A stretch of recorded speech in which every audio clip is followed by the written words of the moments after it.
Hi అండి. So, ఇది influencer scam గురించి పార్ట్ 2 వీడియో అండి. సో, పార్ట్ 1 మీరు చూసుంటే మీకు ఈ పార్ట్ 2 అనేది అర్థమవుతుంది. సో, ఇక్కడొచ్చేసి నా సెకండ్ పాయింట్ పార్ట్ 1లో మీకు ఫస్ట్ పాయింట్ అనేది చెప్పాను.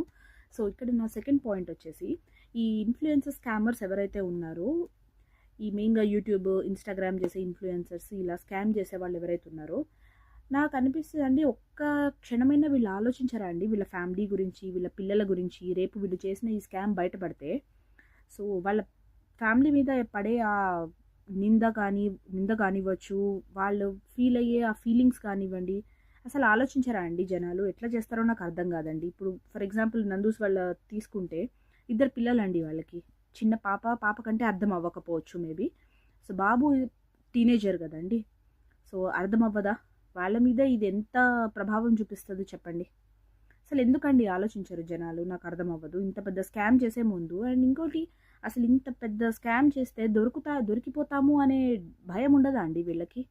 ఎంత పెద్ద తప్పు చేసిన వాడైనా ఏదో ఒక రోజు దొరకాలి. దొరుకుతాడు. ఖచ్చితంగా దొరుకుతాడు. కానీ ఆ రోజు వాళ్ళు ఎట్లా ఫీల్ అవుతారు? వీళ్ళ వల్ల ఎంతమంది సఫర్ అవుతారండి? ఆలోచించండి. వాళ్ళ ఫ్యామిలీ, వాళ్ళ ఫ్రెండ్స్, వాళ్ళకి తెలిసిన వాళ్ళు, వాళ్ళ చుట్టాలు గానివ్వండి, ఎంతమంది సఫర్ అవుతున్నారండి? అండ్ మెయిన్‌గా విక్టిమ్స్ వాళ్ళు డబ్బులు ఇన్నిన్ని లక్షలు తెచ్చి పోస్తున్నారండి వీళ్ళకి.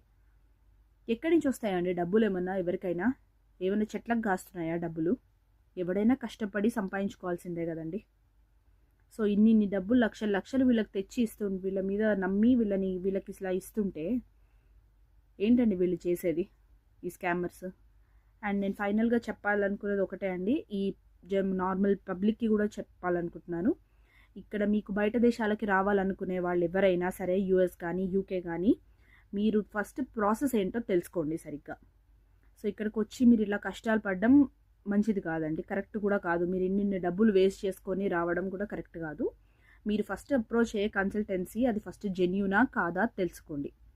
సో, దాని తర్వాతే మీరు పేమెంట్స్ అనేవి చేయండి. లేదా ఇక్కడ మీకు ఒక కంట్రీకి వెళ్ళాలనుకున్నప్పుడు మీకు ఎవరో ఒకరు తెలిసి ఉంటారు. ఫ్రెండ్సో, మీ ఫ్యామిలీయో, మీ ఫ్రెండ్స్ వాళ్ళ ఫ్రెండ్సో. సో, జస్ట్ ఒక్కసారి వాళ్ళని కన్సల్ట్ చేయండి. ప్రాసెస్ ఏంటో కరెక్ట్‌గా తెలుసుకోండి.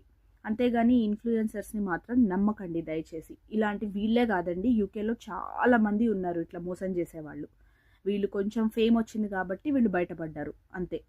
సో, ప్లీజ్ అందరికీ ఇదొక నా చిన్న మనవి. ప్లీజ్ అందరూ కొంచెం జాగ్రత్తగా ఉండండి. కొంచెం తెలుసుకొని రండి. ఊరికే డబ్బులు పెట్టొద్దు. వీళ్ళ ఇన్‌ఫ్లుయెన్సర్స్ పైన నమ్మొద్దు. Please. Thank you so much.